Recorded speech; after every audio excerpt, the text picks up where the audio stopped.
Ang pagkukwentuhan po natin ngayon ay yung mga madalas na itanong sa akin tungkol sa mga Japan surplus minivan. Okay daw bang bumili ng mga ganitong Japan surplus? Totoo daw bang basura lang ito doon sa Japan? Matipid daw ba ito sa gas? Kaya daw ba nitong umakyat ng Baguio? Malamig daw ba ang aircon nito? At saka magkano naman daw po itong mga Japan surplus minivan? So guys, ito pong mga Japan surplus minivan na tulad ng Suzuki Every ay very popular po ito sa bandang Visayas at saka Mindanao. Pero dito po sa Luzon, unti-unti na rin yan nagiging popular. Noon po, mga 3 or 4 years ago ay bihira po ako makasalubong yan dito. Pero ngayon, araw-araw kapag naghahatid ako ng anak ko sa school, nakakasalubong na po ako niyan. And then may mga vloggers na po na taga dito sa Luzon na ang content nila ngayon ay nalipat na sa mga minivan tulad na lang po ni Mayor TV na taga rito sa amin. Dati ang mga content po niyan ay sari-sari mga parody at saka mga comedy skit, pero ngayon puro tungkol na sa mga adventures niya kasama yung kanyang minivan. Ang alam po nga, 2 na ang nabili niya niyan. Tapos ganun din po si Lem na siklista rin na tulad ko. Dati ang mga content po niyan ay paglibot sa buong Pilipinas, dala-dala yung bisikleta niya. Ngayon, ang content niya ay tungkol sa paglibot pa rin sa buong Pilipinas pero ang dala-dala niya na ay Suzuki minivan. So, meron po mga nagtatanong sa akin, okay daw bang bumili nitong surplus na minivan? At totoo daw bang basura lang ito sa Japan? Alam nyo guys, meron po akong pinsan na direct importer ng mga heavy equipment doon sa Japan. At ang kwento nyo po sa akin, sa Japan daw kasi, yun daw mga sasakyan nila doon na dinadala dito sa Pilipinas tulad ng mga heavy equipment niya o kaya naman itong mga minivan, yan daw ay dinedeclare as junk. Kaya daw mura lang nila yan nakukuha doon kasi mababa ang tax kapag declared as junk. Kaso kailangan daw hiwa-hiwalayin yan. Kasi daw kung yan ay buo at hindi hiwa-hiwalay, hindi daw madedeclare na junk, magiging mataas ang tax. Saka isa pa, kapag yan po ay dinadala dito, mas marami daw na isisiksik doon sa container van kapag yan ay hiwa-hiwalay. So guys, yan po ay kwento lang naman ng pinsan ko na direct importer ng mga heavy equipment sa Japan. Kung meron pong inaccuracy dun sa mga sinabi ko, ay paki-comment nyo na lang po sa baba. Pero alam nyo guys, although yan ay dinideclare man na junk doon sa Japan, hindi yan katulad ng junk dito sa Pilipinas kasi alam nyo naman tayo mga Pilipino. Kapag gumamit tayo ng sasakyan, madideclare lang yan na junk kapag talagang hindi na umaandar at bulok na. Doon po kasi mura lang ang mga minivan. Yan po kasi ay categorized as K-car. Doon po kasi sa Japan, yung mga K-car, meron lang po yung sukat, maliit lang po yan.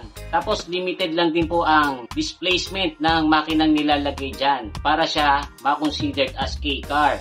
And then yung mga K-car na yan ay napakababa po ng tax niyan. Kaya doon po sa Japan, maraming may K-cars. At dahil nga po yan ay mura, hindi na nila pinaaabot na magkabulok-bulok. Once na nagamit na nila at nasulit na nila yung paggamit niyan, kahit umaandar pa, ay mas pinipili na nilang bumili na lang ng bago kaysa mag-maintain ng luma.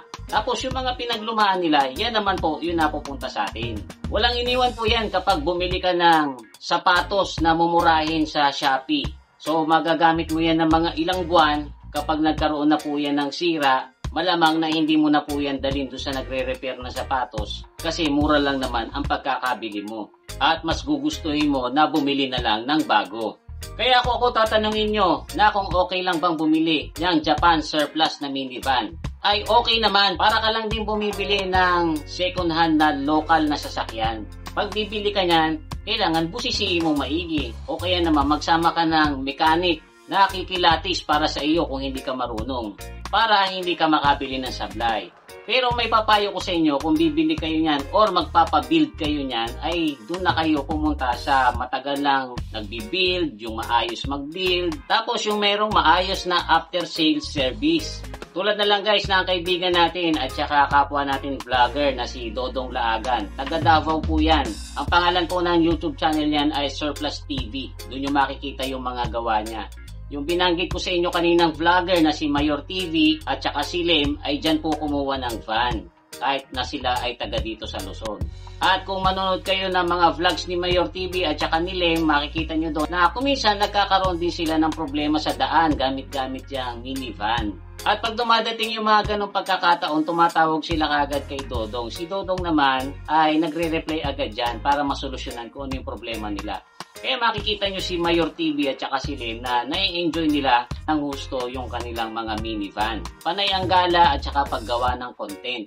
Ngayon, ang tanong po nung iba, matipid ba yan sa gas? Ang mga makina po kasi ng minivan ay pare-pares naman po yan na naka 3-cylinder gasoline engine na mayroong displacement na 660cc.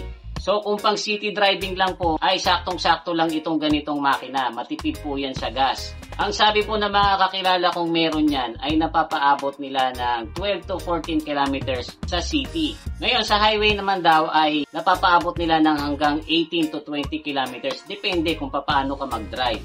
Ang ibig sabihin po kasi nila, yung minivan po kasi ay hindi built for speed. Hindi po yan talaga pang karera. Kaya kapag nasa expressway kayo at pipilitin yung tumakbo yan ng mga 150 kph, aangin lang po ang makina niyan, tataas ang RPM, kaya madadagdagan lang yung konsumo nyo sa gasolina. Alam nyo kasi guys, itong mga minivan, ang transmission at saka differential po nito ay low speed. Ibig sabihin po noon, yung gear ratio niyan ay ginawa na hindi pang matulin. Pero malakas po yung umahon. Sa experience ko naman guys, dahil meron kaming multicab, kapag dinadrive ko po yan sa may expressway, ang andar ko po dyan ay naglalaro lang sa 70 hanggang 80. Kasi pwede pa naman pong lumakas pa yung speed doon, kaya nga lang tumataas na yung RPM para bang napipilitan yung makina. So hanggang doon lang po yung speed na ginagawa ko para tipid lang sa gas. Ang next question ay, kaya daw bang umakyat ng Baguio? So, gaya po ng sinabi ko sa inyo kanina, itong mga surplus na minivan ay may mga transmission at saka differential na low speed.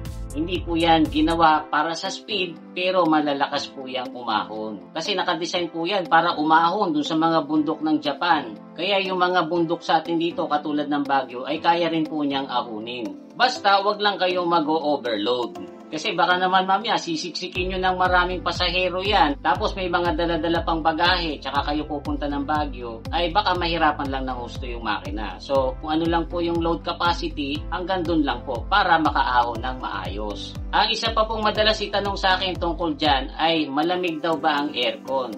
Ngayon guys, kasi nagkita kami nitong si Dodong one time. Nung pumunta siya dito, may dala siyang dalawang minivan na i-deliver niya sa Baguio. Na-test drive ko po parehas yun at malamig naman po yung aircon. Hindi siya yung tipong hilaw ang lamig, malamig po siya talaga. Ang problema lang po dyan kasi syempre yan po ay van, malaki yung space niyan sa likod. So palagay ko hindi agad darating yung lamig doon sa likod. Kaya nga po yung mga nakikita kong ganyan sa video or kahit yung tinesting namin, mayroon po siyang fan sa ibabaw para maibato yung lamig sa likod. Ngayon, kung gusto nyo talaga ng malamig agad, tigayahin nyo yung mga setup ng mga full-size na van dito, katulad ng Toyota Hiace o kaya ng NV350. Pagpalagay din kayo ng dual aircon. Mas magastos nga lang po ng konti. Kasi para magpa-setup kayo niyan, malamang magpalit kayo ng compressor, tapos bibili kayo ng isa pang condenser, evaporator, tapos mga hose, mga fittings, auxiliary fan, and then pag kinargahan na po yan ng refrigerant, mas parami-rami na po yung laman. Pero mas makukontento kayo sa lamig. And lastly, ang madalas na itanong sa akin dyan ay magkano naman daw ang mga minivan. Ngayon guys, ito po kasi minivan ay iba't ibang klase din. Iba-iba po yung makina niya, iba't iba rin po yung model. Tapos pagka nagpa-build kayo ay depende rin sa kung anong accessories ang ilalagay nyo. Pero dun sa price list po na sinil sa akin ni Dodong, ang pinakamura na nakakita ko ay 215,000. Yan po ay yung Suzuki Everyvan DA64B na 4x2 automatic transmission. Kung interesado po kayong malaman yung iba pang mga price, ay masasuggest ko na visit nyo na lang po yung channel ni Dodong na Surplus TV. Tapos mag-comment po kayo doon sa mga videos niya. Mapapanood nyo doon kung paano niya ginagawa yan. Mula doon sa kalas-kalas pa yan hanggang sa maging finished product na. So guys, I hope na na-enjoy nyo itong konting kwentuhan natin tungkol dyan sa mga madalas itanong sa akin tungkol sa minivan. Kung meron pa po ako mga nakalimutang sabihin or kung meron kayong mga gustong idagdag dito sa mga information na ibinigay natin, ay i-comment nyo lang po sa baba. Muli, ito po si Kuya Mikmik na nagsasabing palagi kang lamang pag marami kang alam. Bye-bye!